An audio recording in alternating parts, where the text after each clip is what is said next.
gentlemen, welcome to the Dirt Sheet Radio NXT Deadline post-show review for December the 9th, 2023. Let's go around the table real quick, introduce ourselves, and then hop right into the main event. Gentlemen. I'll go first. Yes, first. Yeah, I guess. Hey, what's up? DJ Danny Ocean. Yeah, I'm that guy. I'm ready to get into this shit. Honestly, I enjoy this pay-per-view. CJ Carter. I'm regular on NXT on Tuesdays. This was a great premium live event. Nico Extra here. What's going on, everybody? It's a pleasure to finally join a Dirt Sheet Radio. This is my my first one. I'm excited. Welcome, sir. Welcome. All right, now, real quick, I can hear someone's TV in the background. It might be me. Can you turn it down some more for me?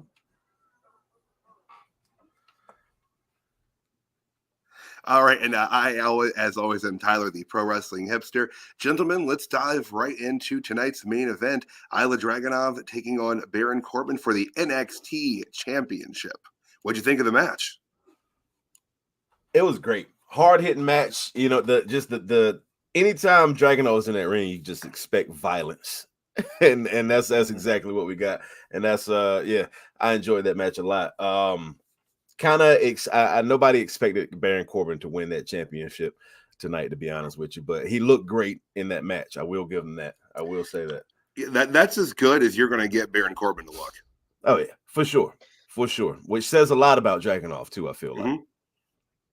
Well, and I mean, Baron Corbin has the skill as far as I'm concerned.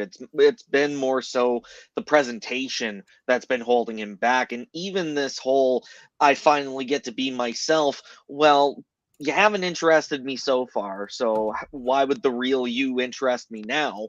I've said it on the NXT Tuesday night post shows before.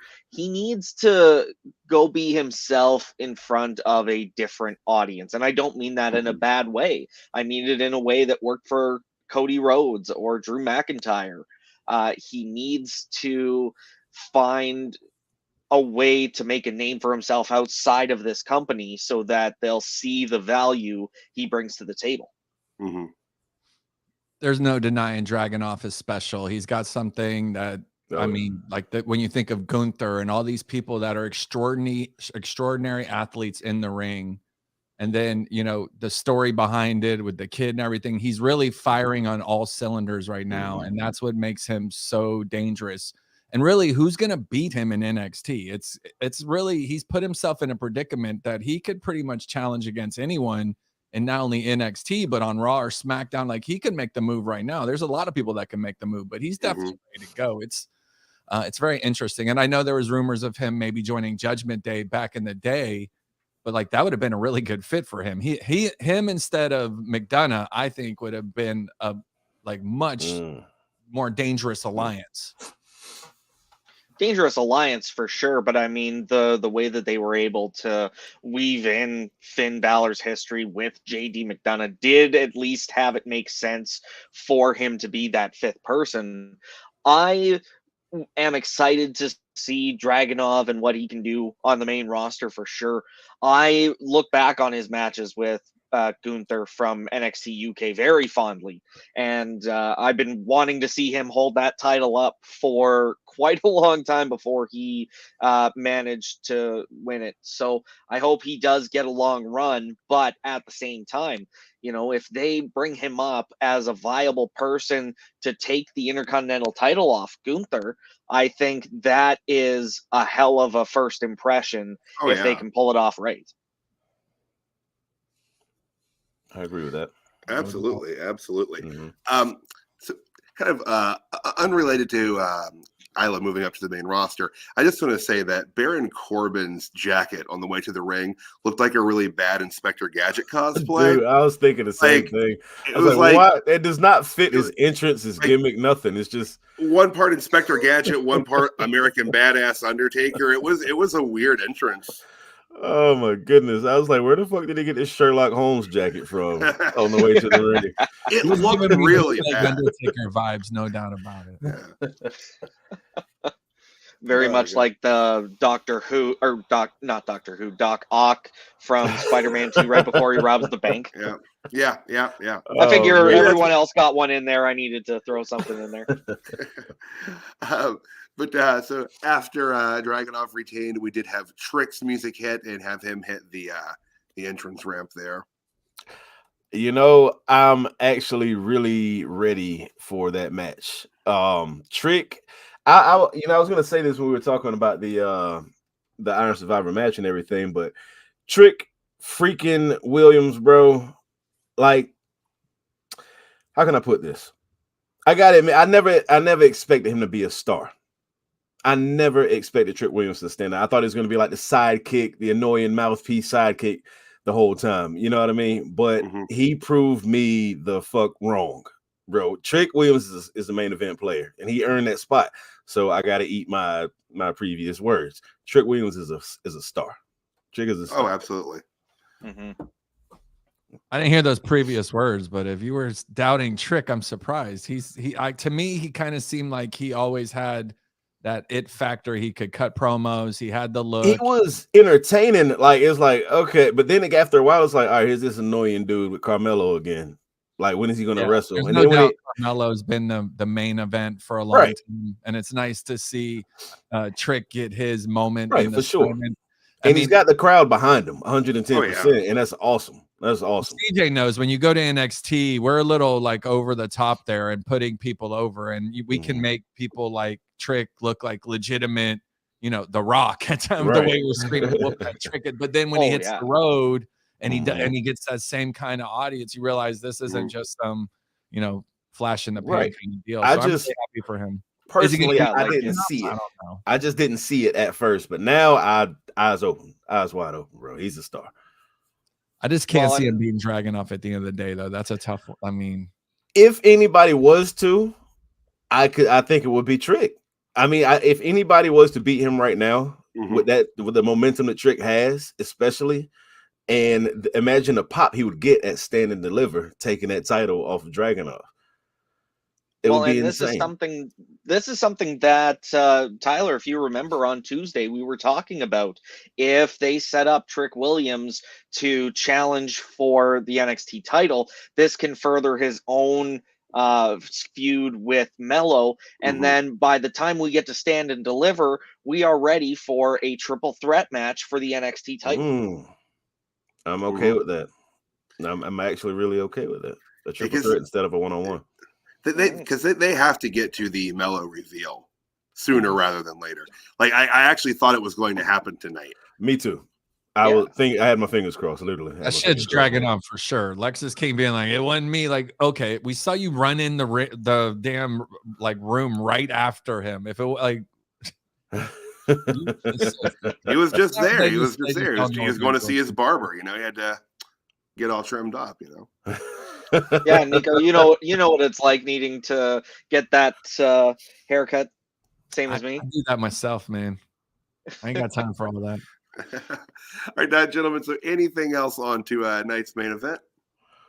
No, it was solid. It was a solid main event. It really was. All right. So, we'll wrap around to the front of the show, which I think would actually put us on the pre-show, because we have to talk about Nathan Fraszer taking on Axiom.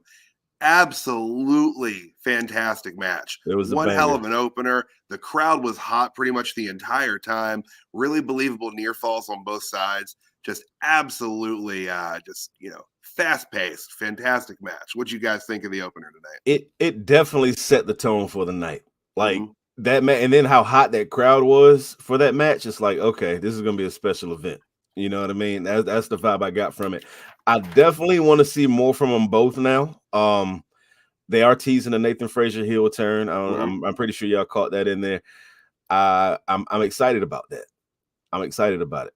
I really am. But yeah, the match was great. Hard hitting and fast paced. You don't get that too often. That's special right there. You know what I'm saying? So yeah, great match. Great opening to the show. Yeah, if they want to start selling the idea that you got to start tuning into these pre-shows, that's the match to really prove as that example. I almost forgot that they had a match at all because they only set it up on Tuesday. Mhm. And even that was only because it got interrupted by the women's brawl.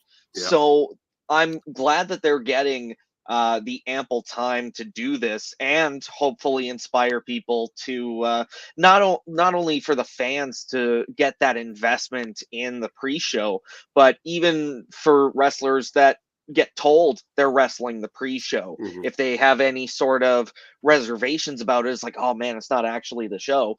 But if this is the kind of action that inspires future pre-show matches, I'm all for it. Oh, absolutely. Right. I agree.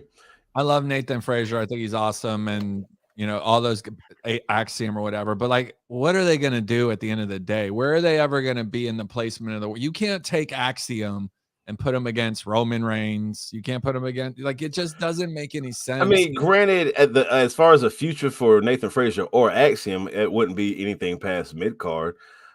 To be completely That's hard honest. to swallow because they all believe they are going to be world champions one day. If you sit down and talk with Nathan Frazier, he's not like, I hope I'm mid-card on WrestleMania Right. night 2 on a double night pay-per-view 4-for-1. You know what I mean? Like they all want a main event at the end of the day. And it's like there's not enough room for everybody. And like, that's you, Nathan Frazier. You're everybody. Like, you ain't making it. Yeah. Well, and to be fair, the NXT mountain is a lot easier to climb than the main Yeah. roster mountain for guys of his size. For guys like Johnny Gargano and Tommaso Ciampa, guys that are looked back on as the heart and soul and the blood of NXT.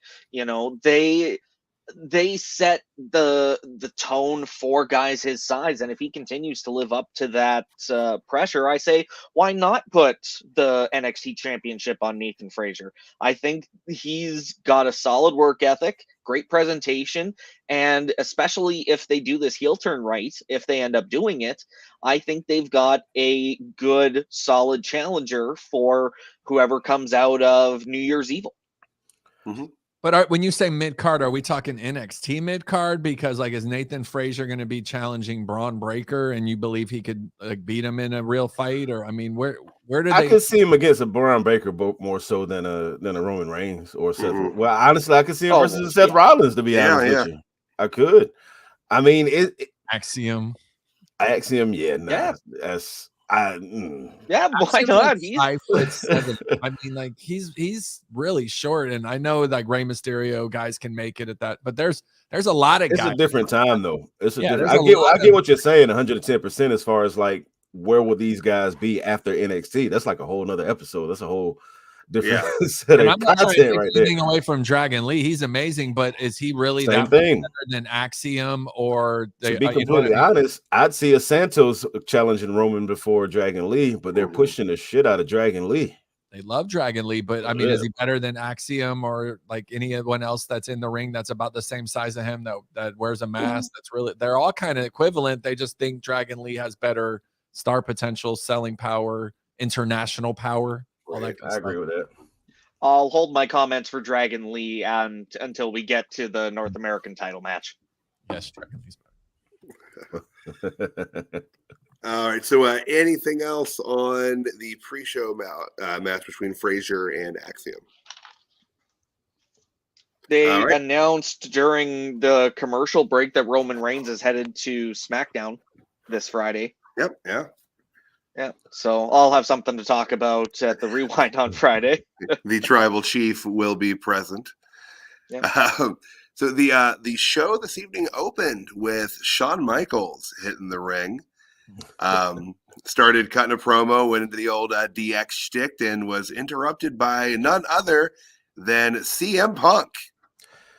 Well, first off, with Shawn Michaels, I would like to see more of an on-screen role with him. Yeah, absolutely. I miss hearing his voice. I would enjoy that. I think I think the crowd would enjoy that too. It would bring a little, something new to NXT in general. But seeing Punk on NXT was fucking weird. Yeah, but I'm down for all the weird shit. So I'm cool. Seeing a happy, smiling CM Punk is still weird. I agree. Like happy Punk is still freaking me out a little bit. It seems kind of fake to me, man. I don't know. I'm just like, I feel like it's just for TV. Smile and I wave, mean, boys. we're 2 weeks in, but yeah, it looks like he's genuinely smiling and having fun, which where this CM Punk was in AEW, who knows, things might have turned out differently there if he had this mentality in that locker room. It's possible. He definitely seems more positive showing up in his Bret Hart hoodie. That was funny. That was actually random comedy gold between those two that I made up with Triple H. You made up with him. That was funny. That was good. I like that. I'm not a fan of the chick magnet. It's fun. It's great to see him back in WWE for ratings wise, but like I don't drink the chick magnet Kool-Aid that CM Punk is this ultimate star. I've never been at a WWE event screaming CM Punk, like all these jabronis are doing. And I'm happy that there's so many people that are so happy he's back, but I feel like those people were definitely talking crap about CM Punk a few months back. When he was in AEW or whatever he was doing, people were definitely shitting in his cornflakes. And now they're at the point where they're like, yes, CM Punk, he's so great. Oh my God, he's amazing. And I refuse to do that. I'm going to keep it 100 and I'm going to keep calling him a Rudy Poo jabroni. And I'm also going to call him Chick Magnet because he hates it. So, yeah. The reason I'd say 0% chance he ends up in NXT. Let's be honest. Yeah. That's pretty obvious. Oh, yeah. I'm more excited about Punk being back. His matches are great. I mean, they're pretty good. Don't get me wrong. He's great on the microphone, but that controversy aspect, and I'm just one of those people that's more excited to see what he's going to say or do, or what can he fuck up. When you say his matches were great, are you talking about recently or back? I know, not recently. I mean, no, WWE, not AEW, not AEW Punk. Yeah. Yeah, so 10 years ago, Punk. 7 bangers. Yeah. That's what I'm saying. I'm not watching Punk for his matches. Same reason I'm not watching R-Truth. I'm watching to see what you're gonna do. No doubt. Yeah, for sure. I want to see what you're gonna do and what you're gonna say this week, more so than what you're gonna do in the ring. For sure. And I mean, if this, it looked like CM Punk has basically just let go of his anger and resentment towards the company. So if he is genuinely happier, hopefully that leads to no problems. I'm willing to give him that benefit of the doubt, but if he proves me wrong, I still got to eat JBL's hat for him coming back in the first place. So, we'll figure something else that I'll have to do if Punk ends up walking out again. I mean, I think Punk's really motivated to prove to everyone that he wasn't the problem. So that's fair. I don't think he wanted his career to end with that much controversy, with everyone thinking, oh, you're a troublemaker, you stirred up all this drama and toxicity. So I think he's really motivated to keep a smile on his face and prove that he's a team player this time around. I mean, didn't he punch Kenny Omega in the face? What do you mean you're not the problem? Dude, it's Kenny Omega. How you gonna punch that? I want to speak. I wish that video would come out so bad. Where I swear, he was talking that crap, and then the Young Bucks come up and they're like, "Hey man, what's going on? Talking a lot of crap." And Omega, and then the dog bites him. And that would have been so hilarious. Ace Steel's protecting the dog. Yeah. I'm come on, please release the video, dude. Give me that. Yeah, if that non-disclosure ever expires, I want to see that. Bro, I'd watch that in theater. Somebody's going to write a book someday. And CM Punk choking Jungle Jack Perry. I want to see that so bad. Give me it. Oh my God. They got cameras running 24/7. There is footage. I know it exists. It's an arena in Chicago. They've got cameras galore. Right. It's going to be insane how much CM Punk's been able to generate views, clicks, impressions, hashtags. Even right now, merchandise, number 1, number 2, or whatever seller, surpassing LA Knight. I guess he was the flavor of the month. You know what I mean? Because here comes CM Punk, and he's the new flavor, number 1 all of a sudden. So it is what it is. It's best for business. Yeah. All right. So the official opener for Deadline this evening was Dragon Lee with a crutched Rey Mysterio at ringside, or at the commentary booth to be more accurate, taking on Dominik Mysterio for the North American Championship match. Pretty solid match. I was stunned that Dragon Lee took the win. The match went about 10 minutes and 33 seconds. Gentlemen, what did you think of this match tonight? Well, for one, it was a must win for Dragon Lee, because after losing last night on SmackDown, then it would have been a bad look for him to lose 2 nights in a row. But again, we talked about this last night on the SmackDown recap show. Is Dragon Lee SmackDown or is he NXT? Is he on the main roster or is he NXT? And giving him that championship just makes it a little bit more confusing still. Yeah. You know what I mean? Dragon Lee is awesome. We're going to see Dragon Lee and Rey Mysterio, or Dominik Mysterio, fight 500 times between now and 20. Oh, yeah. You know what I For mean? sure. Like they're just have so much similarities, and they have so much charisma in the ring that I can't wait to see what it seems at this point. Dragon Lee is finally getting his flowers, but Dominik really has been having his moments in the sun where he's been getting a lot of recognition, a lot of heat. I mean, he's pretty much the biggest heel in pro wrestling at this point. It's hard to deny that, especially with MJF converting to like whatever he is now, where he dances and jokes and has a good time. I mean, it's Dominik. Dominik's the biggest heel in pro wrestling. He gets right where he goes, and him and Dragon Lee are just a beautiful, ceremony in the ring. It really turns out to be like a dance for them. It reminds me of Eddie and Ray a lot when they're in the ring against each other. I actually wrote that down in my notes, that how much Dom stepped his ring work up over the last couple of years. He's stepped it up so freaking much, and to hang with somebody like Dragon Lee in the ring is incredible. That speaks volumes for them to have such good matches. And I never in my life would have ever expected a little blonde-haired kid from the custody ladder match to be one of the biggest names in wrestling. Oh yeah, one of the biggest heels in wrestling. I would have never foreshadowed that. You look back on Jey Uso on Raw, I think it was 97 or something like that, when he was just a young guy too. And yeah, it's that same conversation of it's weird to see this kid grow up to such a megastar. Let Ray heal though. The man just had knee surgery. You were promoting that he would be in the corner of Dragon Lee. In the corner, meaning you're going to come out with the guy during his entrance and then go sit at commentary.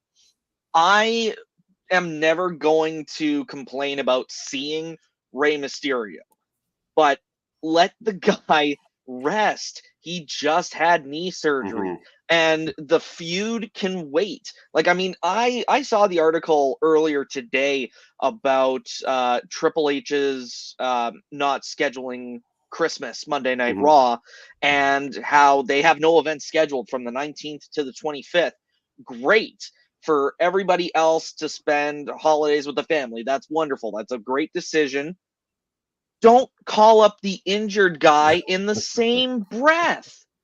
Like, it's kind of like what they were doing with the pre-recorded segments with Adam Cole in AEW.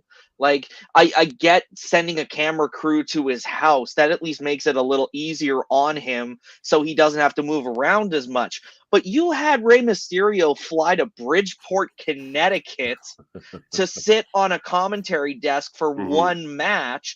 All the mobility required for that cannot be good for his knee. To be honest, I feel like it's more of I'm traveling with my son to support him, and they ask, hey, you want to go out there? Sure, I'll go out there. I don't think it was because it wasn't billed or anything, was it, that he was going to be there? Well, they announced it Tuesday night. Oh, okay, when they announced that Dragon Lee was subbing in for Wesley. He did come on screen. Okay, I forgot about it. Okay, my bad. Which, again, my heart breaks for Wesley, too. And I'm hopeful that he's going to come back stronger than ever. But Danny, you mentioned it earlier. No, Dragon Lee should not have been the guy.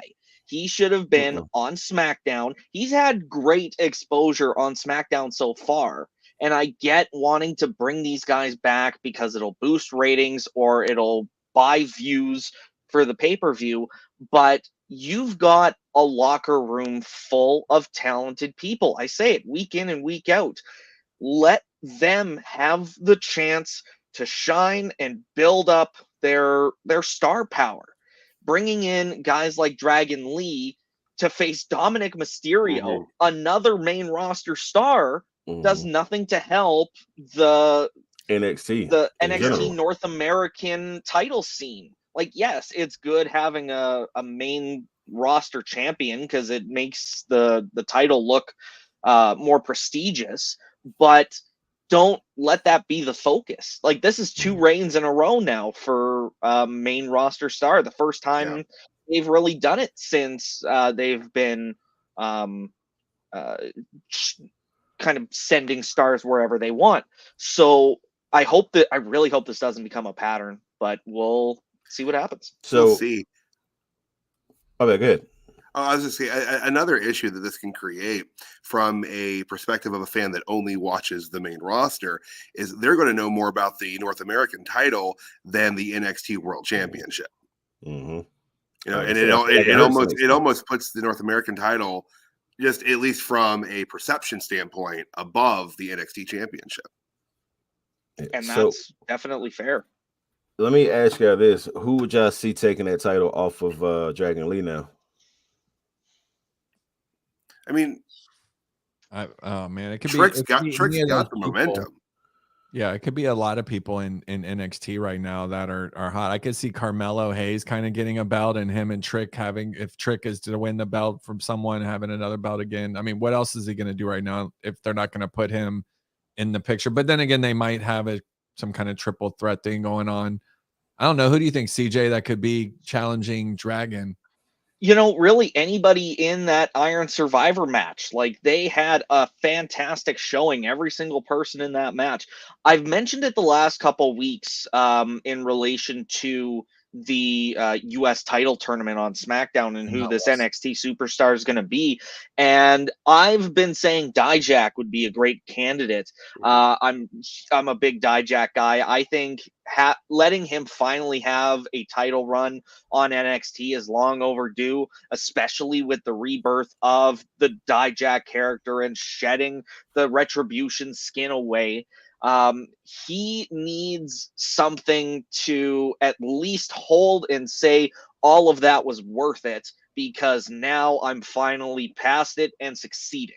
If you notice, they've been keeping Dragon Lee facing people like his size, his speed. Like, they're not. I don't see him facing Dijak or Briggs or any of these people that are really big in powerhouses. Honestly, that's what I'd rather see right now. I'd rather see it, but like, I think for now we'll be seeing him face Axiom. We'll be seeing him face the flippy dudes that are in NXT, and there's a lot of those young flippy dudes. This is true. But that's also what NXT has done best with in the past too. But do y'all think they should have, if they got a lot of flippy dudes now, you think they should have got rid of the Cruiserweight Championship?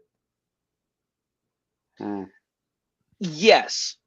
And the reason for that is simply because they've never really done respect.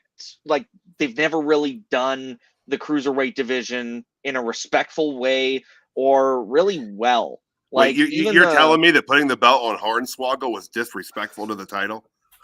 I mean, look, bro, we're trying to forget about that. 205 weight limit. So, I mean, they're going to do what they're going to do. But yeah, no, I remember when I first started watching WWE, and this was early to mid 2000s.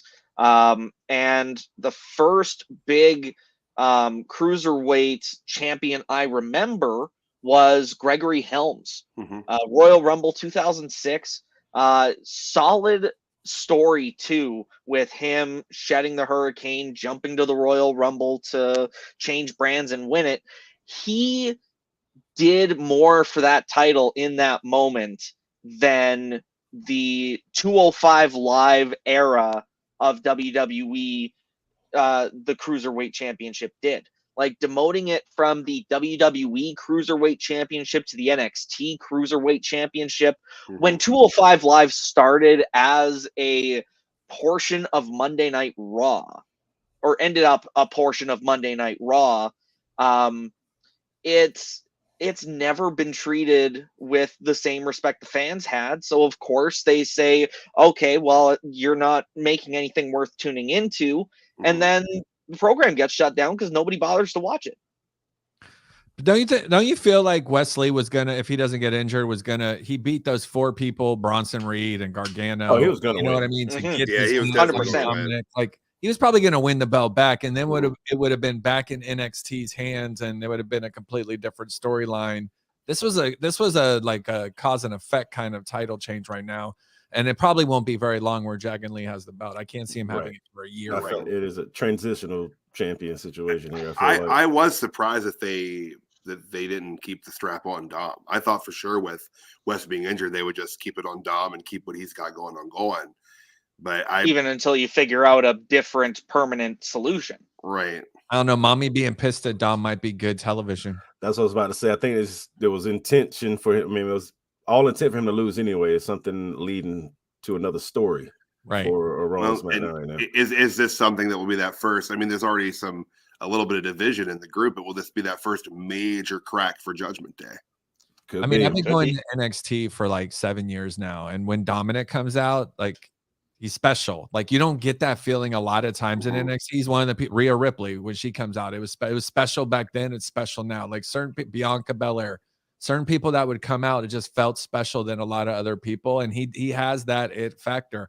I don't think Dragon. I don't get excited when I see. What does it say? Okay. An angry dirty Dom. Oh, there we go. Exactly. NXT Deadline questioning why the Judgment Day didn't have his back. You know, that is a very solid question. I know they were asking it on commentary. Yeah, I was gonna say they pushed it on commentary tonight too, so they definitely want that to be a big part of that was the plan anyway for him to lose. So whoever would have been. I thought originally when they announced the match that they said that Rhea was going to be with him. I don't remember. Was she in the graphic? I thought that she was on the first one. I Let me don't tell you this recall. real quick. I've heard rumors, and I've even heard him say it in the day, that the ultimate plan is for Dominik Mysterio to become Rey Mysterio, like the next Rey Mysterio, and they'll have some kind of mask first hair, whatever kind of match, and he'll actually become his dad. He'll give him the mask and become the new Rey Mysterio. Do you think that's something that could take place in the next couple of years, or do you think they'll run with this heel shit?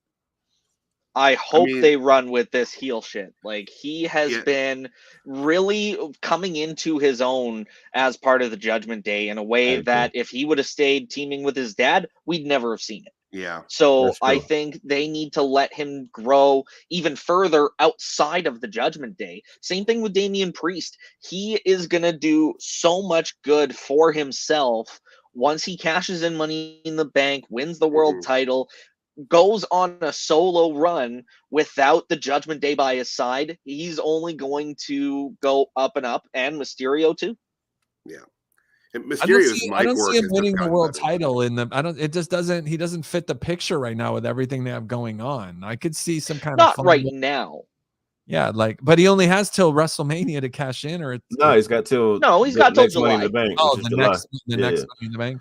Which, so even to be if completely honest, I think he's going to cash in at Mania. We'll talk about that another time, though. Fair. We've got plenty of time till then. Royal Rumble wouldn't suck. I'd be there live. I'd like to see that. There was I had this in my notes that the match finish felt oddly anticlimactic. Like the crowd didn't even react. Finish. They almost missed it completely. It was a weird finish. I caught that for sure.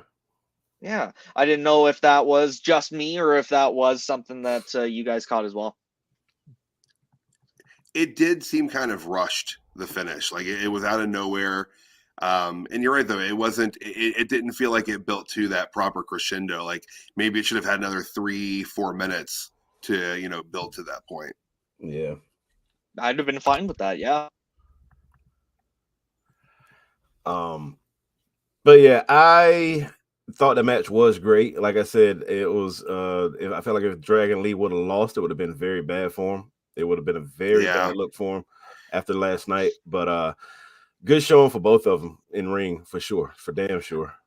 Oh yeah, and that's got to be pretty cool for Ray to sit ringside and watch his son have an amazing match, and just develop so well as a character. Like you were talking about, that might have been Ray. Why Ray wanted to be there? He might just want to be like, hey, let me be as close to watching my son grow as this character as I can. Yeah. You know what's funny? I've never seen Dom and Ray together outside. Like, when I see Dom, I'll see Dom at the bar. He's with like Priest. He's never with Ray. I think he carries that kayfabe. Kayfabe, baby, kayfabe. Keep it alive. Believes in the crowd. All right, gentlemen, moving on to our next match. It was the Women's Iron Survival Challenge match with Fallon, Henley, Kelani Jordan, Lash Legend, Blair Davenport, and Tiffany Stratton. And I got to say again, I was shocked. Blair Davenport, she was my dark horse to win, as I said on the Tuesday night NXT recap. But I was shocked that she actually won here. I was surprised, honestly. I had my money on Lash Legend going into it because she's been kind of cooking lately, I feel like. I thought Nikita was going to, screw it up for Blair. I kind of figured that's where they were going. And Nikita Lyons was a no-show this evening. Thought for sure that she was going to make her presence known during the match. The 2 points, the pinning both people at once was interesting. Getting 2 points. I don't think I've seen that before in the Iron Survivor. Had that happened before? Not that I recall. Yeah, so even though she didn't win, that's a huge feather in the cap for Lash Legend. Metaphor blocking the box was another great spot.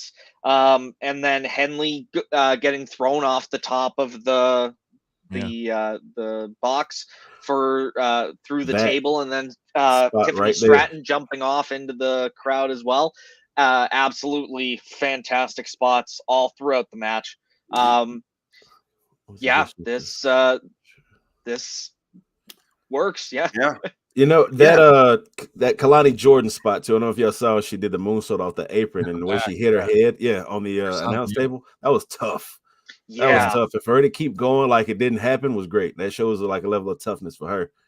You could tell she's super green. She's doing a lot of big moves. That 450 splash was just like straight ribs to ribs on whoever she hit it on. I think it was Blair and Stratton at the same time. I mean, but she has so much potential, and like everyone in that ring has so much potential. That's kind of like the theme I see. Tiffany's already a star. She's been the world champion. She faced Becky Lynch. I mean, she's ready for the roster right now. But Lash slamming Otis on Tuesday, and then showing her power today in many ways, kind of was her arrival as the new power. She's kind of like, it's crazy because she's kind of doing what I thought Jade Cargill would do. You know what I mean? She's came in and taken the power role of pretty much the strongest woman in WWE until like someone proves that to be different, which might be Jade Cargill. But I mean, at this point, damn, Lash is truly she's a living legend. Seeing her slam Otis was fucking insane. That was awesome. It was awesome. Like, wait a second, was that real right now? It's crazy. I love Tiffany Stratton though, man. She is beautiful. She's money. So do you think she's main roster bound? It feels like there's really nothing left for her to do in NXT. I think no, but I think that she's ready. I don't think she's going though yet. I don't think there's a spot right now between now and WrestleMania for anyone. I mean, if you let her go in the Rumble or something, it might be a one-off, but I don't know.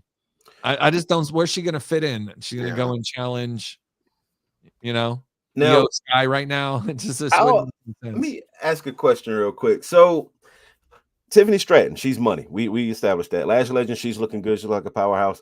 So say both of those two get called up to the main roster, off chance. What else does the NXT women's division like? It feels like it's missing something to me. I don't know what it is. Something about the NXT women's division just feels. How did I know that John was going to throw up the picture of Cora Jade as soon as he said what's missing? Is that what we're missing here? Because she did not get much of a reaction when she came out. I don't think people cared a whole lot. And I mean, choosing to blindside the champion right after Davenport's victory was a really weird choice too. Like, I get wanting to make a big splash on the premium live event, but that was a choice. Like, that was someone deciding that it needed to be that moment. So I don't know what that means for Blair Davenport's chances at New Year's Evil, but I also expect that Cora Jade's going to be in the title picture, whatever happens. Yeah. That's for sure.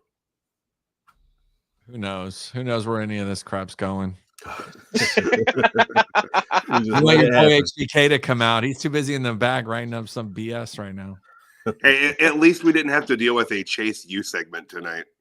How do you guys still want to find out what, like, I need to know that Von Wagner fought those kids. I'm not I'm still that's going to be one of the like worst left unanswered questions in professional wrestling history. Oh man. God. Wagner. The location of parts unknown and whether Von Wagner fought those kids. Who blew up Vince's limo? Like, these are things we're never going to find out. All right, guys. I know Von Wagner. I'm supposed to actually hang out with him tomorrow at an independent wrestling. I'll ask him if he fought those kids for you guys. Thank you. We need some answers on that. I'll let you know right now. He would not let me ask on video. He's like, dude. I was gonna say if he's willing to. Let's get him to say perfectly off the record. He'll be on TikTok live or something. He'll be like, come Tuesday. He'll be like, don't film me come Tuesday. He don't like being filmed. Good. Oh my goodness. He's a funny dude though. Oh man. All right, gentlemen, anything else on the women's Iron Survivor match? Come Tuesday. The women's division in NXT is arguably the best women's division in all of pro wrestling, and they're all green. It's crazy what's going to happen if they get going on all cylinders and everyone's firing. You could tell tonight there's a lot of people that need a lot of work. Kelani needs some work. Fallon needs some work.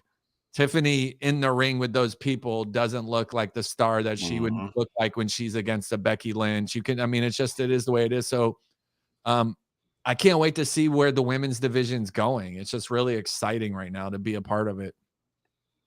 Yeah.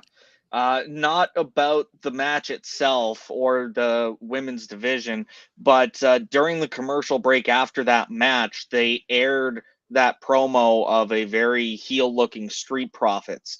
Now, Tyler and Danny, I kind of talked about this last night based on the presentation of Lashley and Montez Ford at Tribute to the Troops. So either they're doing exactly what I said they shouldn't do and just continue to push through on this heel run, or the graphics packages just weren't updated in time. I just wanted to kind of throw that out there, see if especially because you guys were on the show with me yesterday. What's going on, Matthias? How are you? Thanks for tuning in. Appreciate you. They definitely presented Lashley as a face on SmackDown last night. Oh yeah, for sure. Like without question. Which again is like an odd decision considering how they've been trying to enforce the Profits as heels now. But Lashley's been getting cheered the last couple of weeks on SmackDown as well. The whole time they cheer him when he comes out. They always chant his music with him and everything. Yeah. He's set up to get cheered this coming week on SmackDown as well. I mean, that's what I mean. Like, but because they were pushing so hard on the Profits, aligning villainously with Bobby Lashley, and then for them to come out to the armed forces applause, like I didn't want them to go back to next week being like, okay, time for us to get booed again. I think Tribute to the Troops is a special night. I think Bobby Lashley's an Army veteran. His dad's an Army veteran. Montez was in Marines or Army or something. So I mean, like, these guys are amongst their people getting cheered. Like, it's just, there's no way that you're gonna boo Bobby Lashley. You know what I mean? Well, and on yes, and there's no way he would have lost last night either. It was 0% chance he was losing that match. I said it on Twitter. I was like, yeah, he's not losing this match on Tribute to the Troops. So like, I expect him to get cheered, and I expect him to get cheered from now on. Sometimes the bad guy gets cheered, and he's earned that with his 15-20-year career of being a total badass. But my thing about it, and we talked about this on the show last night too, is that portraying part face but doing heel stuff is like pull the trigger on one or the other. Like, it's okay to cheer a bad guy. Like, I get that's how Stone Cold became Stone Cold. He was the anti-hero, but don't come out celebrating, shaking fans' hands and whatnot. If you're going to be a heel, destroy some shit. Do what Drew McIntyre did Monday night. Like one or the other. This in between shit bothers me so bad, and I don't know why. No, I'm right there with you. It's Yeah. like pick a lane, but don't just swerve in and out of traffic. Another guy that swerves when he drives. All these people swerving when they drive. But at the end of the day, isn't Montez Ford a likable guy? Yeah. You know, Oh, absolutely. For sure. And that's why I need Well, him to do Are you some gonna real hate shit. him? And Even they've if got he that- seems a bad they've got guy. that- I like him. But they've got that reality show coming up too, which makes the heel turn a little even more perplexing when you consider that they usually position the folks on the reality shows to be faces most of the time because they want people to like them.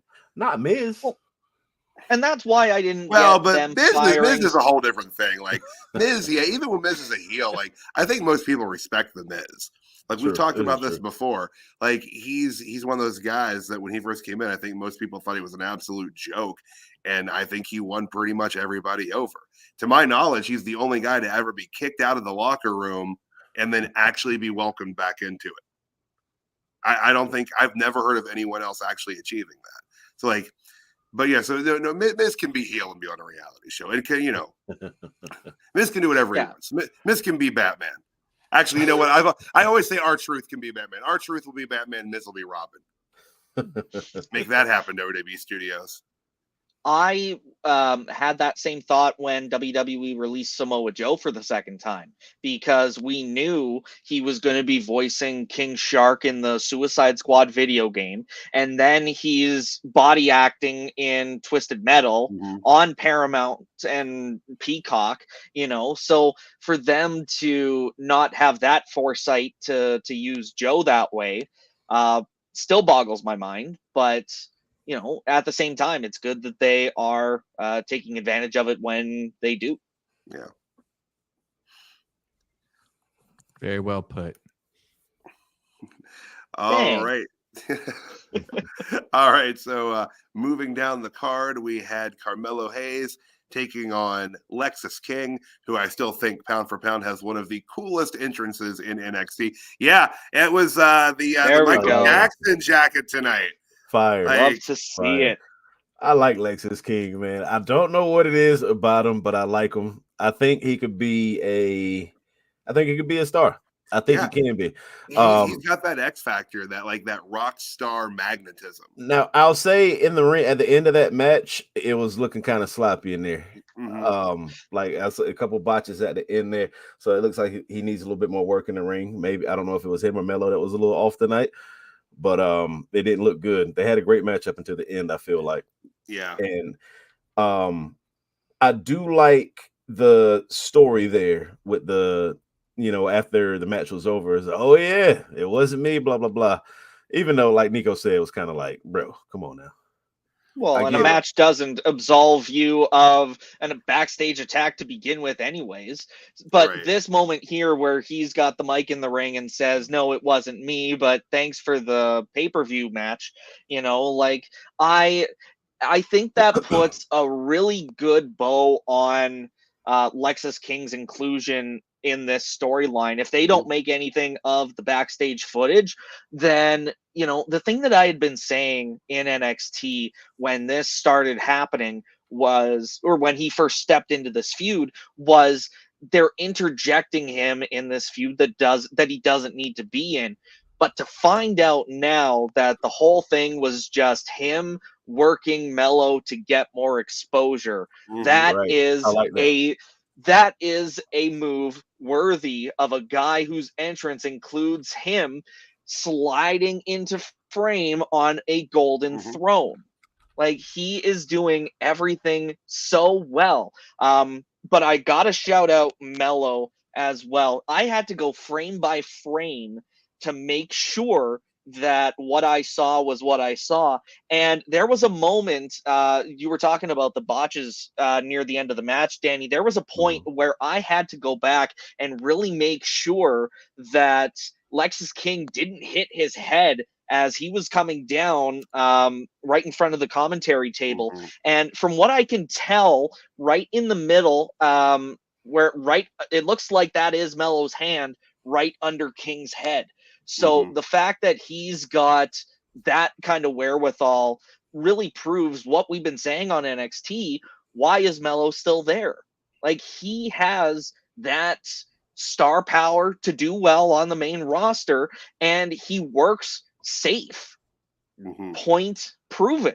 He can handle himself and he can handle his opponents in whatever context you choose to put that in. And honestly, I wouldn't have booked Melo to win. I'd have let Lexis win. Yeah.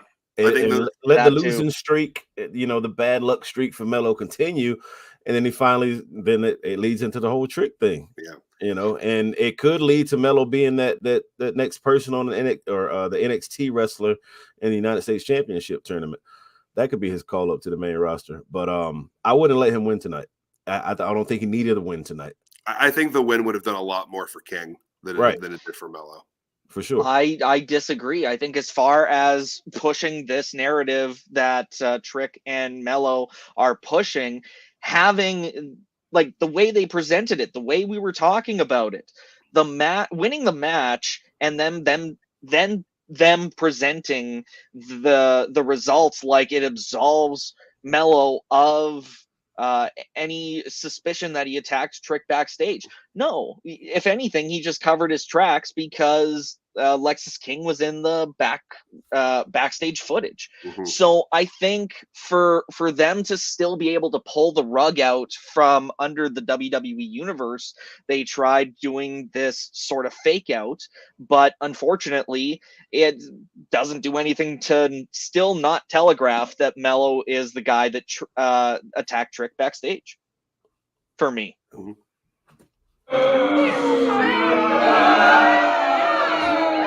That's what I think of y'all's opinion right now. I'm going to tell you right now. Okay, which one? Because dude. Tyler, Danny had one opinion. I had another one. Danny, who are you coming after? Danny, you were right. It was sloppy, but it wasn't the end of the match. It was the whole damn match that was sloppy. He was hitting him way too stiff. I know Melo can sell, but he was selling a lot too because he was giving some receipts back on those sells because you could tell he was frustrated with the way the match was going. And at the end of the day, I wasn't impressed with Lexis King. He had a lot of botches, like you mentioned, and Melo, in my opinion, has proven himself over and over and over again that he is dependable in the ring. He's a good wrestler. And by the way, I seen this clown wrestle in AEW on Rampage and all these other jabroni at Universal Studios, and he was botching back then too. So he's got some more work to do before we start to act like this guy's something special. Just because you come out on your little silly game gold throne doesn't make you a king in any way, shape, or form. And by the way, why are you not rocking your dad's gimmick? Dude, you're Brian Pillman. You look just like your dad. You're like, oh, I want to be different. And then you look just like your dad. Like you got the long curly hair and the beard. Like, stop it, bro. I don't get it. Hey, Nico, go ahead and play that boo sound effect again for me, if you don't mind. Wonderful. Thank you. I got them all. You want, like, when you say something good, I'll give you a... I got all kinds of stuff for y'all. We're just getting started here for radio. I'm gonna damn right. Some more. That's the percentage. He's freezing on us. You just lagged out on us, bro. He's got that dial. Okay, because Tyler, Danny, same thing. Danny, same thing as yesterday.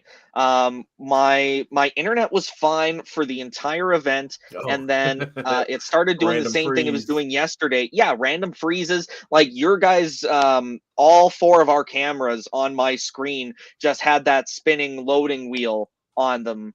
So you know I'm like, man, you need to hardwire.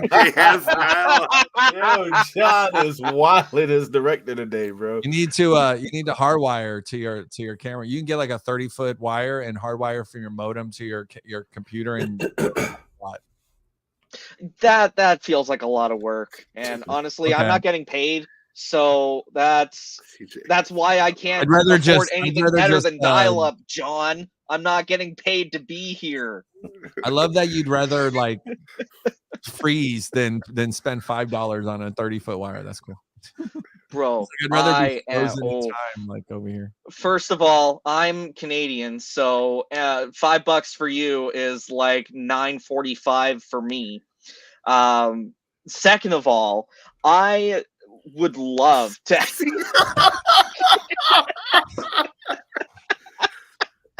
Exactly. Oh, Jesus Christ. Oh, I can't even remember my what my God. second thing was. That was so funny.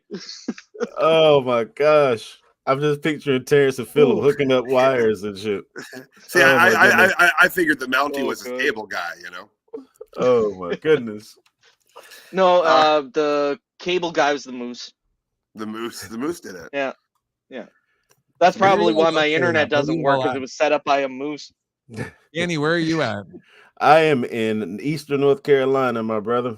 North Carolina. Yeah, man. I'm maybe my second time to Florida is probably going to be Rumble weekend.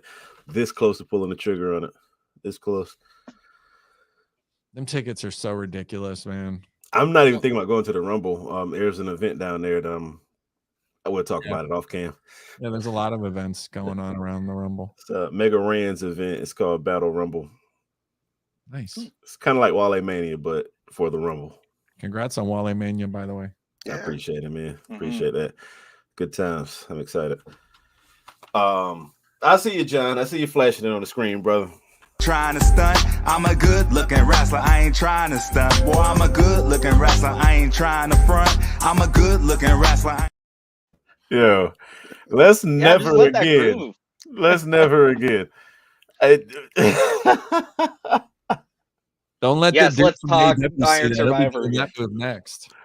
Oh my gosh. I just so, need R-Truth and fucking Trick Williams in a rap battle at this point. Smack, set it up for URL ASAP. After Truth joins the Judgment Day. Absolutely. Yeah. You gotta get into the Judgment Day first. Oh man. All right. So right before the men's Iron Survivor match, we had a quick backstage segment where Kelly Kincaid tried to interview Cora Jade, who shut down the interview pretty quickly and basically said, tune in Tuesday to see what I have to say. And just real quick on that, I got to say, Cora seemed really confident in that segment. Like, I don't know if she was working on her promos a bit while she was away there. She was gone for like 5 months. Mm-hmm. And there she is with the Pepsi Man. Pepsi. Yeah, Phil. I had it in my notes. Could have taken an acting class during her time away. Like, her delivery was still really wooden and faster paced than really you get time to comprehend before she's on to the next point. I think very talented in the ring, but I think she does still have a lot of work to do to get better on the mic. And for me, that promo tonight backstage proved it. Yeah, she's awful on the mic. She's always been awful on the mic. She's never cut a promo that I was like, man, she's really. And you know, when you see someone like Tia Hale, who's just, in my opinion, just kind of soared right past her. Great on the mic, great in the ring. Like, it's is it Cora Jade's missing something, or is someone like Tia Hale or Roxanne just that good that they're able to kind of be able to, you know, knock it out of the park where Cora still struggles? I think it's a some people got it, some people don't situation. Yeah. Yeah, like I agree that there's no doubt about it. And the enhancements that she got, I mean, it's all there physically. It's just there's missing things in the ring and there's missing things on the mic. And I agree with you with Tia Hale that she has really come leaps and bounds as far as even just being presented as more than just the peppy Chase U student. Her performances teaming alongside JC Jane has been fantastic. And even with all this Chase U scandal that's been going on, it's still good to see that I think no matter what way this Chase U storyline lands, she's still going to land on her feet. Heard she's Danielle's boy Nathan Frazier. Oh, really? Wow. Rumors. You never know. Good for them. Okay. Could be a rumor. I just found out the other day that Tony Storm and Juice Robinson got married. Juice is loose. I heard Tiffany Stratton's dated Ludwig too. Yes. My dad was surprised by that one too. He texted me about it. He was just like, that is such a downgrade. I know my boy, but I won't say Stacks for who. With Ariana, so he's hit a home run. Who? Stacks is with Ariana. Which one's Ariana again? Grande. Yeah, Ariana Grande. Oh, right. Okay, sorry, I wasn't putting Santino's two and two daughter. together. Yes, Santino Moretta's daughter. I think Ariana and still think of Grande. the other Funkadactyl, whatever her name was. Oh, her real name. Cameron. John is cooking Yeah, right Cameron. now, bro. I know Cameron, she was Ariane because my sister watched Total Divas when that was on. Performance Center. Yeah, she tried to pin someone while they were laying on their stomach on the mat. I mean, you got nothing there to do besides hook up with the person across the way. You're there all damn day. Might as well make out with the person. I can only imagine what those next in line jabronis are doing. Jeez, they're all.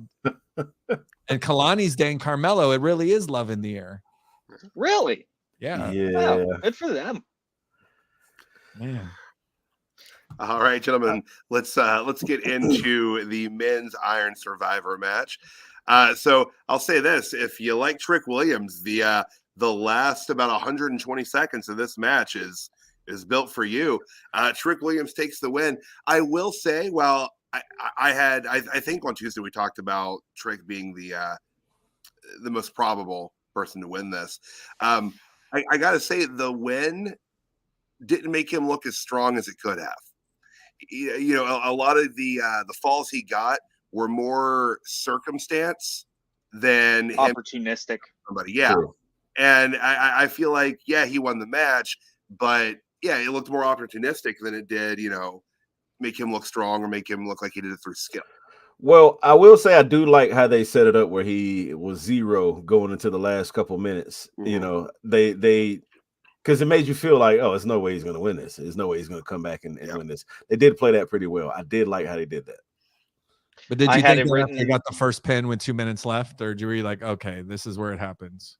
No, honestly, I was like, it's still no way at first. Then I was like, nah, they're going to do it.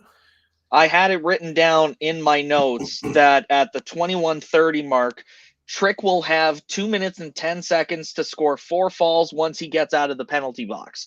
I saw it coming, but I wrote it down in my phone as a joke because I didn't think that they would actually do it. But then once he scored that first fall, I was like, no. They wouldn't. And then like 40 seconds later he scores a second one and I'm just like, oh my god, they're actually they actually stacked the deck. 5 minutes left on that match and I thought they did Trick dirty with this presentation. Yeah, because the crowd, when Trick came out, that pop he got was the pop of the night easily. Yeah, you know, he had a crowd behind him 110%. And then when you see him, everybody else getting falls and Trick, you know, taking L's, you can feel the energy leaving the room, basically. You know what I mean? They played it so well. It was great. That was, what do you call it? Cinema? It was cinema. Braun Breaker's still the star in this performance. Oh, he's a menace. He spears 3 people in a row. He's the guy that you're gonna remember. You're gonna remember Trick pulled the miraculous end at the win, but at the performance itself, Braun is the one who's. And by the way, in my opinion, Trick and Bron out of this whole group are the only people that can make it to the main roster and be successful. Dijak, he's crowbar or whatever, that T-bar nuts, like he's done. Tyler Bate, he's just, I don't know. I just don't know. Briggs, I see Tyler Bate on the main roster. I mean, Briggs, but again, as he's facing Dragon Lee for that mid-title, you know, he's him and Axiom, him and Dragon Lee, him and I could see Tyler Bate versus a Seth. I could see him versus a Seth though. That's one thing I do like about the world championship. Okay, you can see it on Monday Night Raw, but can you see it at Royal Rumble? Because I can't. So we'll see. This one, I did see something today about Tyler Bate potentially getting called up. Yes, exactly. It was not the meme itself, but there has been talk of Tyler Bate coming to the main roster. I think the version of Tyler Bate that I liked best personally was his presentation in the UK tournament. That Tyler Bate was, I think, the best version of him that would work on the main roster. I think big strong boy gimmick is one of those things that isn't going to translate well if you try and put it on Raw or SmackDown. The same way Carter and Chance weren't getting the same reaction on Raw that they were getting in NXT. A lot of these gimmicks just don't hold well when you put them on that main roster spotlight because the mentality of the audience is different. And this is a perfect example for it because Tyler Bate doing his little roll in the middle of the ring, they're not going to pop for like they do for Punk for that. It's just not going to happen. Mm-hmm. And if he gets moved up, where is he going to fit in this day and age? In that 2-hour SmackDown show, like he's going to be on main event facing Axiom because they need some space filled. So we'll see. And Briggs, I mean, as a singles challenger, he's got a long way to go. This is his first singles match, in a PLE. So yeah, he's got to prove now. himself. As far like Dijak is great. Like even back to the matches with Keith Lee, those matches were fucking incredible. Oh, He's only great against Keith Lee. No, Dijak has great PLE matches. He has great PLE matches in NXT anyway. When he got to WWE and became fucking T-Bar and all that shit, it ruined him. It ruined him. Even coming back to NXT, it's hard to care about this fucking Sin City character he is, but he is allowed to have great fucking matches in NXT. Not what he was doing on the main roster. I like him, but seeing him on the main roster would not work for me anymore. It's been ruined. Honestly, he was just too damaged while he was there for you. It's like the character is just done now, but he puts on great matches consistently in NXT. If he does go to the main roster, let him rock out like he rocks out in NXT. That's my biggest thing about it. I mean, it's character wise. It's kind of how we talk about Corbin. A character can only take so much fucking damage before you can't build him back up. True. And so like the whole T-Bar thing was pretty damn bad. And I think you're right. He might be beyond healing for the main roster. And this, I want justice shit. I don't want to see that shit either. Honestly, that's a terrible character too. But he can fucking wrestle. That's my thing about him. He's great in the ring. Incredible. I mean, y'all think bum ass Corbin when you hear Corbin? I do still. I still think happy Corbin. Which I hated Corbin, that shit. Happy Corbin, Rich. I mean, like, come on. But nice Corbin. And he's a great wrestler, but he's just been go gadget Corbin. When Vince puts his hands on certain people, they never recover. Mm-hmm. But you know what? Like he said, he's been a namesake for 8 years. He wears Rolex watches. Oh, that jacket is so awful. It is, man. That's a terrible jacket. Like he looks like he's about to jump out of an alley and ask if I want to buy a watch. Like it's like fucking Spider-Man Noir. What terrible like cosplay costume house are they getting these pieces from? What made him put that motherfucker in his suitcase before he left the house? Just terrible. So as we said, Trick takes the win here. Do you see Trick taking the belt off of Dragunov? No, not clean. I think Carmelo cost him the title. I think Carmelo cost him. I think he's going to look the best he's ever looked in that match against the next match against Dragunov, but Carmelo's going to cost him the title. Will Melo squeeze his way into the match so it's a triple threat and then cost him that way? Because that would make it more poetic, make more sense. I don't even think Melo has to cost Trick this match. I think the matches that we saw from Ilja and Trick before Ilja took the title off of Melo, those matches proved that Trick can go, but at the end of the day, this is a lot more fiercer than Ilja was when Trick faced him the first time. I think just on his own momentum alone, the champ retains. I can see that. I understand that. Dragunov's not losing clean anytime soon to anyone. No. He's too much fucking monster, man. Yeah, he's a fucking animal. Oh, he's aggression personified in the ring. He looks fantastic. Is there any reason why Ilja Dragunov can't be the one to dethrone Gunther? There's no reason. No, he was the one to dethrone him as the UK champion, right? The reason is that, like, I think they might have something planned for Gunther to lose at WrestleMania. For that kind of WrestleMania moment. That's the only reason that Ilja can't dethrone him. I think Gunther might be on the greener pastures in 2024, and the timing just won't make sense for them to cross paths for titles. I'm sure they'll cross paths eventually because it's like Sheamus and Gunther. Like you just got to put those two monsters in the ring and let them beat each other for up. sure. Right. Just because you brought it up, and I'm curious now, who would be beating Gunther for that title? Looks like Gable's really the top candidate right now. If you could give him the shot, like that's the guy that I would like. Gable Gunther 3. A huge WrestleMania moment for Gable too. Fuck yeah. Oh, have his daughter in the front row again, parade her around, be fucking awesome. Yeah. Oh yeah. Confetti, everyone. Otis crying. Yeah, I can't wait.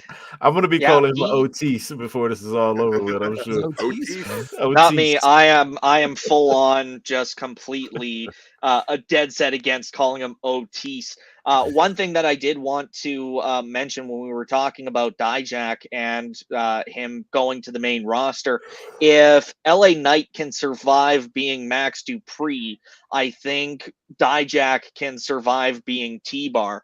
Like at the very least, you had a wrestler being a wrestler. You didn't have a wrestler being pigeonholed into being a manager for a comedy / jobber tag team. Stop the cap. Stop the cap. Hold on now. LA Knight has 100 times more charisma than there you go. That's ever been exactly. I agree with that. LA Knight could have just talked his way out of that hole. Even when Dijak was wrong, and he basically did talk his way out of that hole. He was never really cool. No, and I completely agree. Like I thought them stripping the LA Knight character when they called him up from NXT was a complete waste to begin with, regardless of the gimmick that he ended up with. Like LA Knight was a solid gimmick. I'm not afraid to say I cried man tears when he introduced himself as Max Dupree on The crazy SmackDown. thing is though, he started to get that Max Dupree over. Yeah, he's that fucking good. He was all talking all close to everyone. Right. He was that good. He made something of it. That was the end of an era for an old senile fart named Vince McMahon. So like that was it. That was one of his last worst decisions. And basically, and Triple H came right back and said, "No, dude, like we're not going in this route right now." But Triple H has done the same thing with Dijak. Shawn Michaels has done the same thing with Dijak. So if he does get called up to the main roster, he's going to be in much better hands than he was when Retribution was there. If Dijak gets called up to the roster, it's to get his ass beat. Unfortunately, at this point in his he's going to be the new Baron Corbin for sure. He's gonna ask. I was gonna say he's gonna ask Karrion Kross for the red leather X. Oh god, no Karrion Kross slander, man. Let's not do that. He suffered enough. Let's relax on Karrion. The man was off TV for 2 months and then just got brought back to lose. Listen. I watched Karrion Kross wrestle in CYN, okay? He can get all the slander. If I have to sit through the Dijak slander, you have to sit through the Karrion Kross slander. That's just how it works around here. Touche. Controlled his narrative. Oh, Jesus. Oh man. Okay, but to be fair, I don't know how we feel about not Baron Corbin, Braun Strowman coming back. I'm excited for it. It sounds like he's close to returning, and I think I read something the other day about him getting good updates from his medical team. So who knows? It could be very soon. I know he mentioned wanting to come back so that he could properly pay tribute to Bray Wyatt. So that finish his story. Yeah, finish his story. So stories being finished. Yeah, Punk's got a story. Cody Rhodes has a story. Nakamura's throwing himself into everybody's story. Right. Isn't that crazy? Nakamura had that story going for so long, and then they're just gonna fight on Raw. Like they're having a match on Monday. Just random. 10 weeks of him giving promos for them to fight on Raw. Cool. Right. All right. So the next match on the card was Roxanne Perez and Kiana James in a steel cage. Pretty solid match. I don't know. Again, I've said this a few times tonight. I thought going into this that Roxanne Perez would be going over for sure. But no, we had Izzy Dame come back and do the old cage door swing that has taken out such greats as Ric Flair, and Perez loses. James takes the win. Gentlemen, what do you think of the match? I'll say it was a pretty solid match, but how the hell can you follow that Iron Survivor match? Yeah, I feel like it was the crowd seemed like they were shut down for this. Right, it felt like weird match placement, but I get you don't want to follow the Iron Survivor match with that main event, I guess. So you needed something in between it. I get it, but I don't think that was the one to go in between. Go after that in between those two matches, but it was a decent match though. This is where they should have thrown a Chase U segment first. No, let's not. I would have been okay with dead air. And that was, to be honest with you. Just a black screen really, for 10 minutes. What other match? What other match could you have put there? Because I mean, we had the North American title as the first match, then the Women's Iron Survivor match, King and Mello, and then you had the Men's Iron Survivor match. Honestly, I probably would have put the North American title match in that. I would have had the women's match maybe open. I would have opened. That was a big match for Dragon Lee, though, and that had to set the tone for the aired portion of the show. No, I think Dragon Lee winning good momentum would have been nice. I don't know. I think they should have started. I think they should have started with the cage match. I think Dragon Lee winning the title would have like been a feel good moment, and then they could have went right into the main event and had that banger that they had. So, it is what it is. There's no regrets in the match. I mean, Kiana James she's hot as hell, and she can wrestle. Like she's got some talent for sure. And she proved it tonight, but she's been proving it. And Roxanne continues to deliver. At an amazing, I think she's 21 years old or something. Yeah, she's really young. I think the big oof tonight was Izzy Dame coming out of nowhere. I think everyone was like, "Who's that?" You know, like Lord knows I was. I was going to ask, including me, was like, I thought it was freaking Tiffany Stratton. I was like, they said her name, and I still don't even know who the fuck Izzy Dame is. I'm like, who's that? I didn't even bother. I usually Google it right away and look it up and see. I didn't even care. I'm like, okay. I'm good.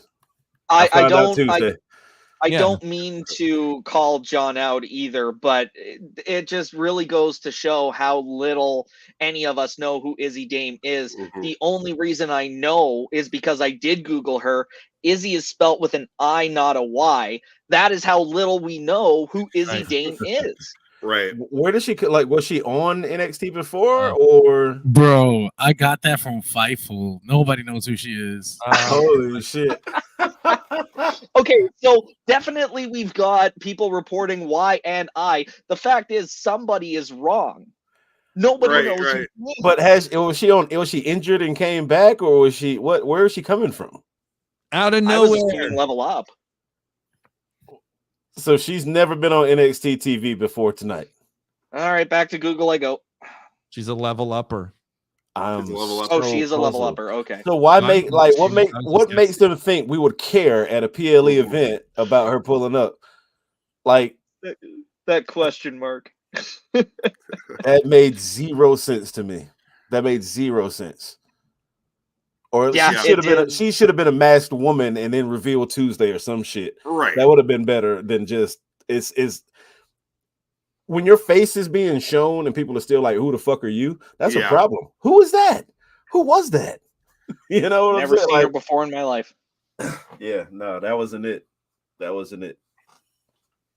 Wearing what looks like a bad Black Canary. Who is this woman? You can't hit a home run every time. Come on, y'all. It's like the joint from the Missy Elliott video back in the day. It did seem like a means to an end, like almost like they wanted to have James win the match and they had to figure out a way to have it happen. It's like you could have chosen someone else to slam that cage. If Izzy Dame was a reaction in the sound, here it is. Basically, that's what that reveal was. That clearly fell flat. Who the hell's that? Wait, she faced Kelani Jordan in the first round of the women's breakout tournament. Oh, and lost. That is so unmemorable. And that's the problem that I have with the men's breakout tournament, because they played the package again during Deadline. Yeah, I have no idea who any of these guys are. There's a lawyer. I mean, dude, yes. Name one of them. Name one of their names from the breakout tournament. Something born. One of them something born. It's That's- that's I've got other my than his eye name, on you him. don't know any. But I will tell you this. This is what I like about this current breakout tournament is I don't know who the hell any of them are. And it gives me a chance to go in there with a clean slate. Like, all right, let me see what you can do. You have this match to impress me. You get what I'm saying? So that's why I'm looking forward to it. A few The years lawyer ago, guy, fuck that lawyer guy. Carmelo Hayes Out that the we had gate. never heard of, you know. So Yeah, but same with him. I've heard of his name then, but he actually cooked in that fucking tournament and won it. You know, so that's what made me okay. I gotta keep an eye on this guy. He's gonna be was a it fucking Odyssey star. in the breakout tournament? I mean, like, there's a lot of guys in there. So, But I hadn't heard of him before that tournament. Is what I'm he saying. had never wrestled before. Wow, And holy he shit. hasn't wrestled since he's been on Raw. What's the point? He's actually has been wrestling. He had a match on whatever main event or something against Austin Theory Exactly. Main Yeah. event. But Like, the guy got drafted from NXT on TV and hasn't done a thing. Same thing with Isla Fisher and Isla Dawn and Alba Fire. They haven't done anything since they got drafted. more promos than matches. Yeah, like the last time we saw them was 3 weeks ago on SmackDown or something in a pre-recorded promo talking about how the women's tag team titles are cursed and haven't been on since. They've had multiple contenders for the women's tag team title in that time and nothing.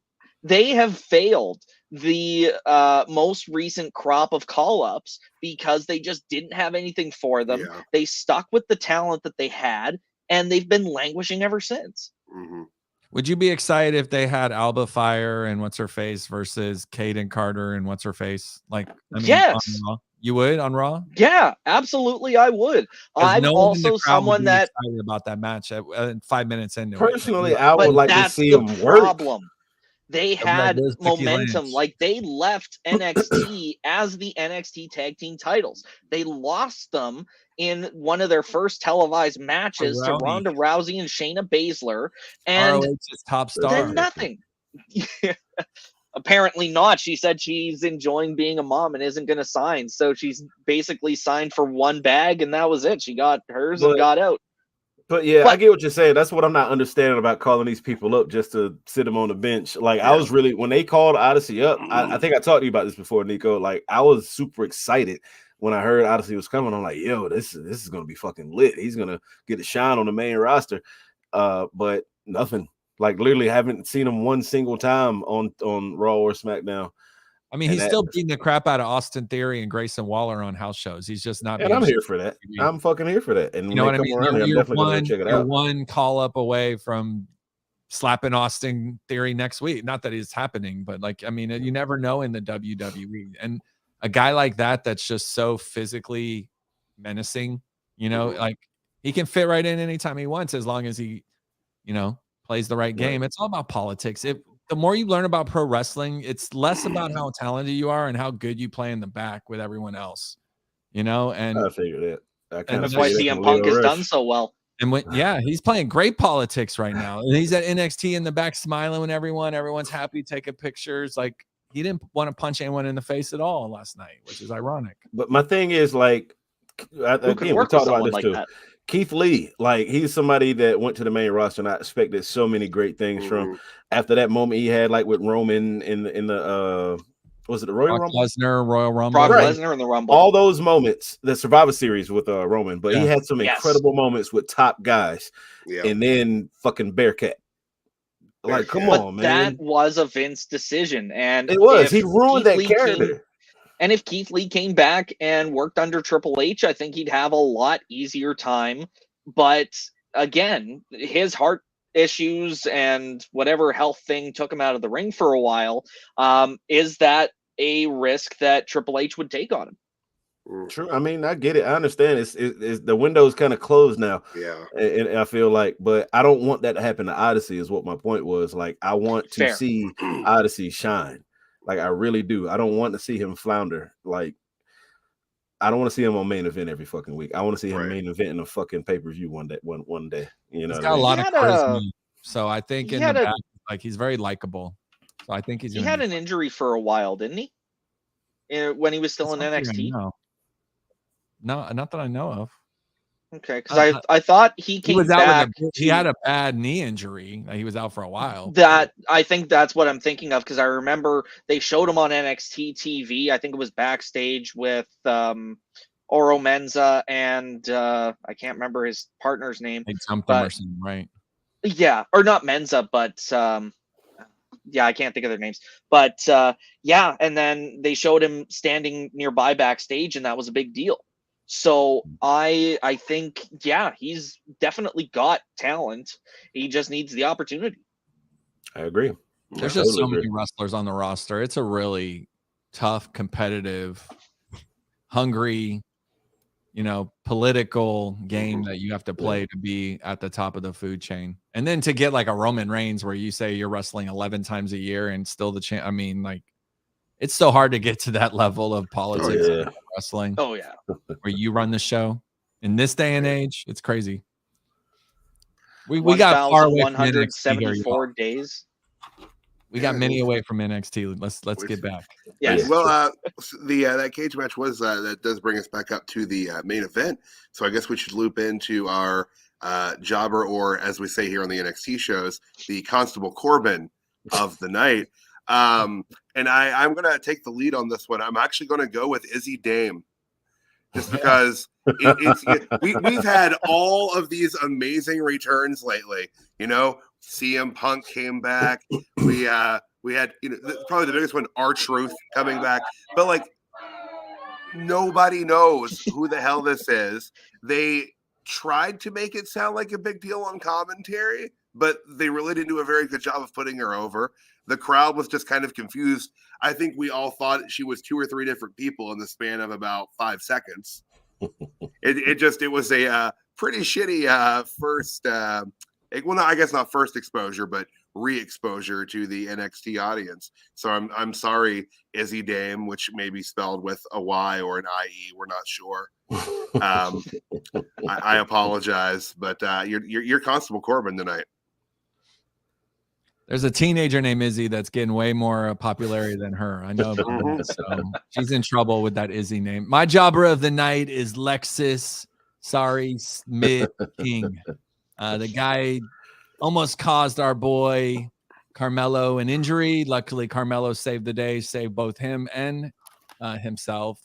And I thought he was a little stiff in the ring. I didn't like it. I didn't like the way he was hitting on my boy Carmelo, and I did notice a couple receipts back his way. So he's the jabroni jobber of the night for me. You know what? I'll actually follow that. I will go ahead and give Lexis King the jobber of the night because he was looking pretty sloppy in the ring. But it seems like he works more on his character than his in-ring work. Mm-hmm. I feel like his character alone makes me see something special. But in ring, it's like, bro, you got some shit to work on. You know what I mean? And to have to see that during a PLE, it's a bad look. So yeah, I'm giving Lexis King a job right tonight. I had written down in my notes, Corbin does absolutely nothing for me. Corbin singing along to his song, because if he didn't, then nobody would. Dragunov is at the top of his game right now, and a loss to Corbin would be irredeemable. You can't christen the jobber of the night, the Constable Corbin of the night, and not expect me to give this to Baron Corbin. And again, I will say, Baron, don't show that sacrilege in front of me again. Oh, how dare you? How dare you? Baron Corbin with the NXT title. Okay. No, like I don't hate Baron Corbin, the wrestler. He is a very talented guy. I hate the fact that they have done nothing effective with him. He has done nothing worth mentioning. He had a United States Championship run. Does anybody remember Baron Corbin being the United States champion? I have a respect for anybody that goes into that ring and makes a living that way. I could never do it. Baron Corbin needs to make a name for himself outside of the WWE. I've said this basically since we started doing NXT Rewinds. Baron Corbin needs to pull a Cody Rhodes, a Drew McIntyre. He needs to find a version of himself that works, Mhm. that's not being play tested in front of the WWE universe. That's So fair. Kinda get that. he's my jobber of the night, and frankly, will always be my jobber of the night until he's able to get me invested. Fair enough. We would expect nothing less, CJ. Nothing less. Permanent jobber. Your dislike for Baron Corbin is similar to mine of the Viking Raiders, so I understand it on that level. But that'll If they would have had a Viking rules match on the card, whoever lost that match would have been your jobber of the night, I take it. everyone involved would have been my jobber of the night. The writers, The referee, the ring like, announcer. Shawn Michaels is my favorite wrestler of all time. I might have made him jobber of the night just for booking something that bad, but luckily he's booking relatively solidly. But see, him and Hunter just cooking, just constantly cooking. Why do you have that on standby, John? That's told it out moments. before. That was moments before Shawn Michaels kicked an 8-year-old girl. Oh God, I remember that too. Good. All right, so that will segue us into our megastar of the night. I think this is unanimous. Say it on 3. 1, 2, 3. Trick Williams. Trick Williams. Bron Breakker. Oh. No, I will say, like, for me, it came down between Trick and Bron, and Trick edged out Bron because of getting the victory in the match. However, I do stand by what I said earlier, in so much as I think the win could have been stronger for Trick. Like I said, like, Bron looked like $1 million coming out there. 3 spears, 3 falls within like what, 15 seconds? 40 like, seconds. Something like that. They said 40 seconds. 40 seconds. Like, that's strong. Like that is a strong, badass character. And that beard game, he and Lexis are going to the same barber. Like, I don't know who's doing. It's just some Dominican guy named Poppy. Mello and Trick's barber has increased their clientele to the rest of the locker room. Oh God, it's spreading. Like, everyone's beards are gonna be looking super tight and faded. It's amazing. Oh, but man. Bron looked amazing. He always does. But yeah, because of Trick getting the victory, that edged him over for me. It's just the response he got tonight from the audience. Like, that was insane. That was insane. That was a loud pop for somebody who I thought was just going to be Robin instead of a Batman. You know what I mean? So, very impressive night for Trick Williams, man. I got to give it to him. Absolutely. I mean, the fact that they had 4 pinfalls, it felt like it was just kind of to get him back in that win condition. But even Bron Breakker's 3 pins in 40 seconds felt like they were just wanting to one up the performance that Grayson Waller put on last year with the 2 pinfalls within, I think it was like 12 seconds or something like that. That Grayson Waller's pinfalls last year felt more organic than Bron Breakker's did. And that's not a shot on Bron Breakker, because I mean, I feel like he could definitely legitimately pin 3 of those guys inside of 40 seconds. But the fact that it happened in the second ever Iron Survivor match, the parallels were just really strong for me, and that kind of took me out of the moment. Obviously, like we said, Trick deserved a better presentation than just the opening or the closing 2 minutes of the match. But at the same time, like you said, the pop that followed that win was something that I would say is the NXT equivalent of Daniel Bryan at WrestleMania 30. That was a huge moment for Trick Williams, and it's hard not to say he's the megastar of the night for it. Yeah, and that wasn't. I was actually in the building for WrestleMania 30, and I can say visually the crowd reaction was very, very similar. Wow.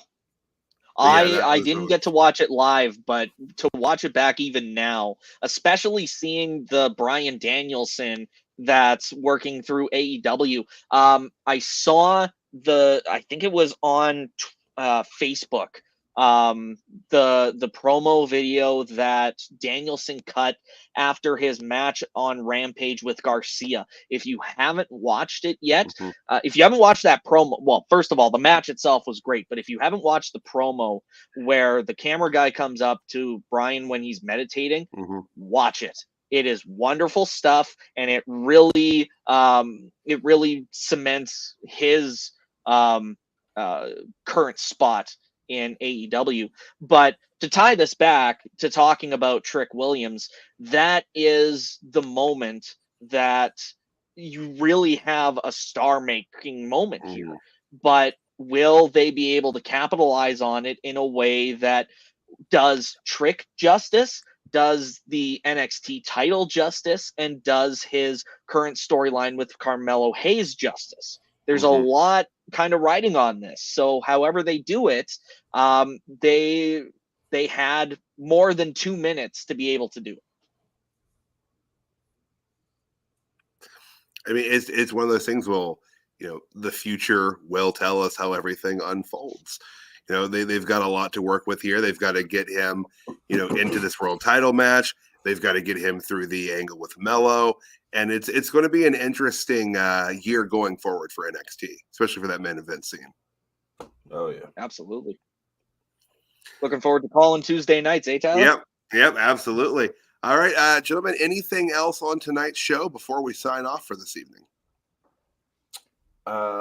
One thing. Two things, actually. I'm curious as to what Shawn Michaels whispered to CM Punk before that promo was over, and to what Ilja said to Corbin before he murdered him. They both said the same thing. God, I fucking hate your guts.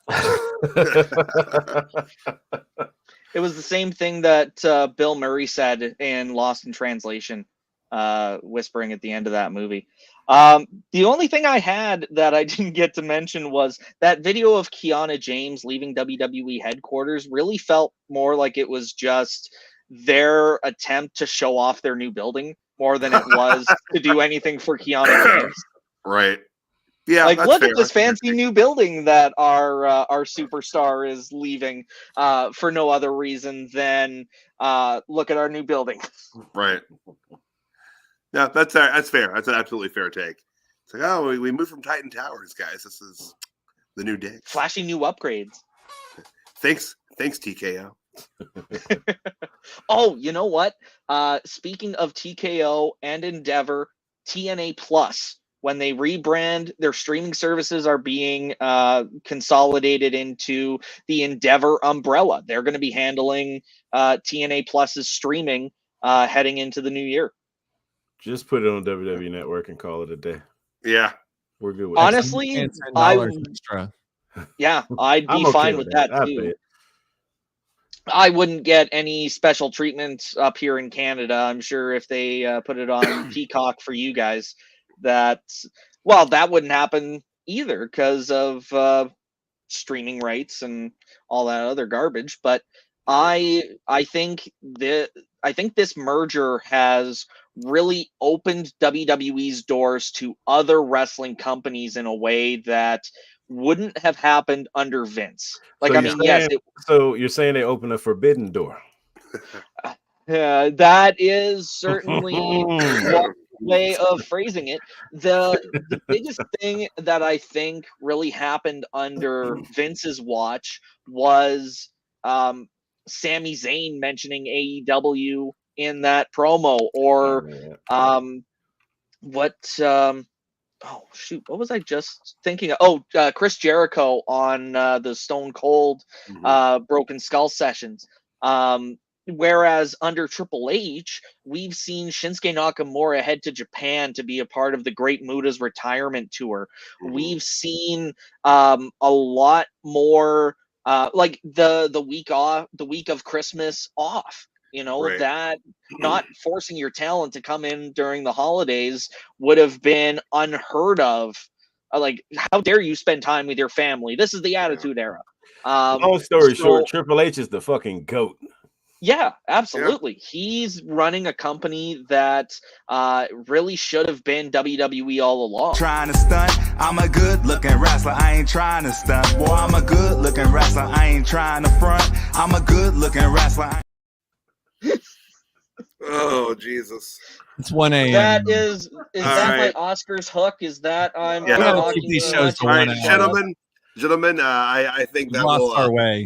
bring Oh my us to a logical and not confusing at all close for this evening.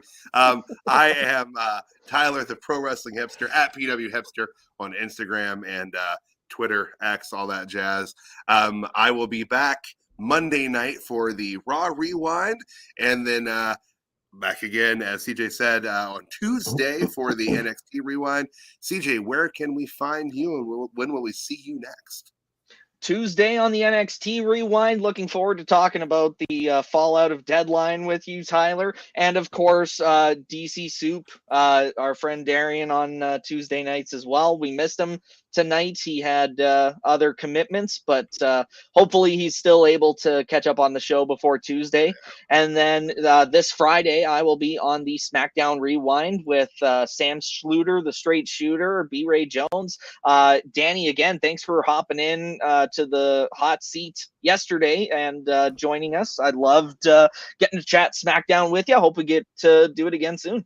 Man, anytime I got some free time and you know, y'all got a seat available, I'm more than happy to pull up, man. I could talk wrestling all fucking day, you know, so let's do it. You and me both. And, but yeah, CJ Carter 22 on Twitter /X, just to plug the socials, and we'll see you guys on Tuesday. all right. Speaking of talking wrestling all day, I told y'all last night during the SmackDown recap that I had a little announcement.